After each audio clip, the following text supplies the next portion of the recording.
has claimed large-scale migration is in fact adding more pressure onto public services and infrastructure. Let's talk more on this then with immigration lawyer Harjap Bhangal, who joins me now from Brentford. Great to have you with us on The Breakfast Show. So large-scale migration then hasn't delivered. That's according to former Immigration Minister Robert Jenrick. He says, in fact, it's increased pressure on everything to our roads, GP surgeries and housing. Your thoughts this morning, sir? Quite surprising, really, because a report from the Home Office in which Robert Jenrick was a part and he was immigration minister for a year, says otherwise. It says that the care industry is pretty much propped up by migration, as well as the NHS, as well as other industries such as hospitality, the NHS. And this sort of we know Robert Jenrick has designs on leadership himself of the party. He's always been recently been a critic of Rishi Sunak, especially on immigration. So it's no surprise. And the suggestions that he's made, capping visas on the care industry, would destroy literally the care industry. Raising salary thresholds would stop people coming here on work permits, and also scrapping the graduate visa, which encourages students to come on here and come and stay here for 2 years after they finish their studies, and therefore there's an incentive to come to uni here. They just don't make any sense at the moment, and it's not a way really to reduce overall net migration. Yeah, the report, this is from the Centre for Social Policy Studies. In particular, it's quite specific. It says migrants from the Middle East and North Africa and Turkey aged between 25 and 64 are almost twice as likely to be economically inactive than someone born in the UK. What do you make of that kind of targeting of certain groups?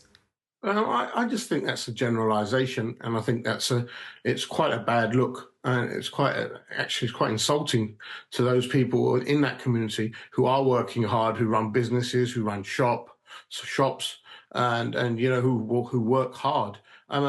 So to target that and then basically to say that everyone else is okay, and I just think that it's very insulting. There are people in every community who don't work, who are on benefits. We know that. There are people in the British community who do that. In fact, the government were on about it last week, stopping their benefits and forcing people to go back to work and targeting the disabled community. This government loves to target everyone apart from themselves. They've created this whole mess themselves for the last 14 years, and they seem to blame everyone else, whether it's the nurses, doctors, teachers, migrants, railway workers, judges, lawyers. They just don't take ownership of the whole mess that they themselves have created. First, they blame the European workers. Now they're not allowed in now, and they replaced them with foreign workers from India, Bangladesh, Zimbabwe, and other countries. Now they're blaming them. It just doesn't really have an idea as to immigration, and any sort of suggestions in this report are not likely to bring numbers down. If anything, they'll hurt the care industry. They'll hurt universities who are already vocal and said that less students are coming to the UK, and foreign students for a large amount prop up domestic students' fees, because foreign students' fees to go to uni are £15,000 a year compared to domestic students. Which the report also has 30 recommendations. I don't know if you've been able to look through those just yet. And one of them is basically raising the hourly wage for social healthcare workers from 20 to 40%. And they say, Robert Jenrick and the authors say, some of these changes will actually could be made before the election, would make a difference. What's your thoughts on that?